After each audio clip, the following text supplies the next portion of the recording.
ঢাকা বিশ্ববিদ্যালয়ের শিক্ষার্থী শাহরিয়ার আলম সাম্য হত্যায় জড়িতদের দ্রুত গ্রেপ্তারের দাবিতে রাজু ভাস্কর্যের সামনে জড়ো হয়েছেন ঢাকা বিশ্ববিদ্যালয়ের শিক্ষার্থীরা। সাম্য হত্যায় জড়িতদের দ্রুত আটক করে তাদের বিরুদ্ধে দৃষ্টান্তমূলক শাস্তি এবং ঢাকা বিশ্ববিদ্যালয়ে শিক্ষার্থীদের জন্য নিরাপদ ক্যাম্পাস, এই 3 দাবিতে শিক্ষার্থীরা জড়ো হয়েছেন রাজু ভাস্কর্যের সামনে।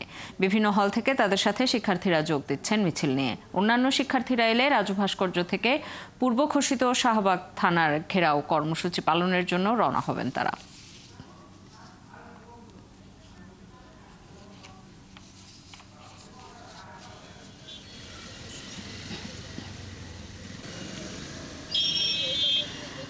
ঢাকা বিশ্ববিদ্যালয় ক্যাম্পাসে আছেন সহকর্মী সুমন মাহমুদ, যুক্ত হচ্ছে তার সাথে। সুমন, শিক্ষার্থীদের কর্মসূচির সবশেষ কি খবর আপনার কাছে আছে? তাদের যে থানা ঘেরাও কর্মসূচিটি হবার কথা ছিল সেটি শুরু হবে কখন?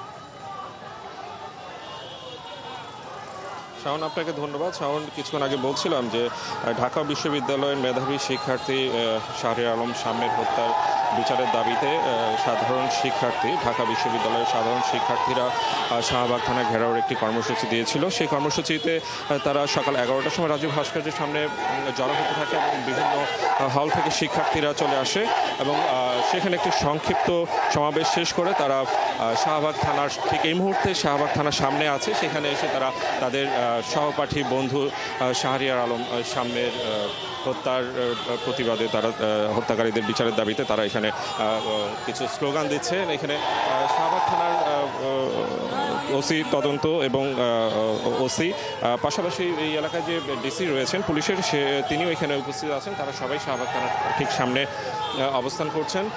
ঠিক এই মুহূর্তে তারা তাদের দাবিগুলো তাদেরকে জানানোর জন্য তারা পুলিশের সামনাসামনি অবস্থান করছেন। অবস্থানটি এখন পর্যন্ত শান্তিপূর্ণ রয়েছে। তারা তাদের দাবিগুলো এখন পেশ করছেন। তারা হয়তোবা লিখিতভাবে সেই দাবিগুলো জানাবেন। আমরা সেই তথ্য সংগ্রহের জন্য এখনো এখানে অপেক্ষা করছি। শাওন, খবর রাখতে থাকুন, প্রয়োজনে ফিরবো আবারও আপনার কাছে। সহকর্মী সুমন মাহমুদ যুক্ত ছিলেন।